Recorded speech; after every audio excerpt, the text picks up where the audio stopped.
I'm Bill Still reporting for Transit TV News. Recent surveys show women hold about 15% of management roles in the top 500 U.S. companies. Since the release of Sheryl Sandberg's Lean In, the conversation about increasing the number of women in executive roles is getting louder.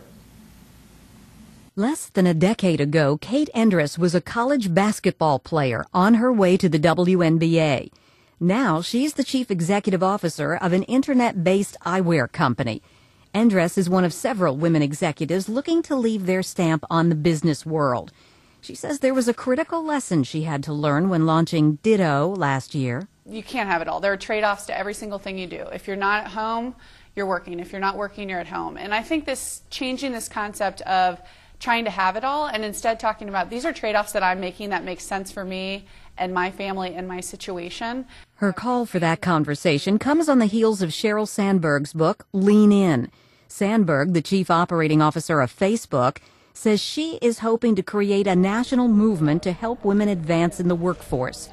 Kelly Steckelberg, the top financial officer for an online dating site, says when women don't reach the executive suite, it's often by choice. I think a lot of women opt out because they want to stay home with their kids. And so then there are fewer of us aligned together and to learn from, right, as you continue up on this career path.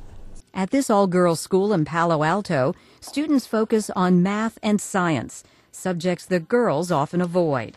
The school's director says another concept her students have to perfect is the dance between being in charge and being likable. There's plenty of ways to do it. There are very good ways of starting a project, making sure it goes to completion, but while managing your team in such a nice way that everyone wants to work with you again. The girls in this class say they're already looking toward high-level careers in technology. I think maybe being an executive at something like Facebook. I really like web design and also everything to do with the internet. Caroline says she knows there may be bumps along the way, but she's certain these girls can accomplish whatever they set their minds to. Rita Foley, The Associated Press. NBC announced a rare but long-rumored change in the longest-running U.S. late-night talk show, replacing Jay Leno at The Tonight Show with Jimmy Fallon and moving the iconic franchise back to New York City.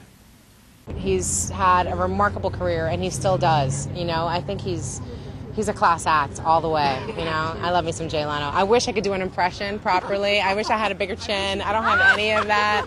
I can't, but it's like, I wish him so much love. Yeah. Well, we all really thought because of the big news today that was going to add a lot to the monologue. But no, not really. No, he didn't. It took everybody surprised.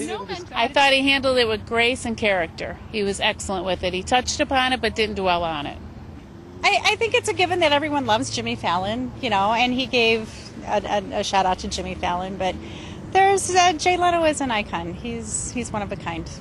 Jimmy appeals more to my generation, but I do love Jay. I'm not discounting Jay, but I think it's time for some fresh blood in there in the Tonight Show, and we're excited.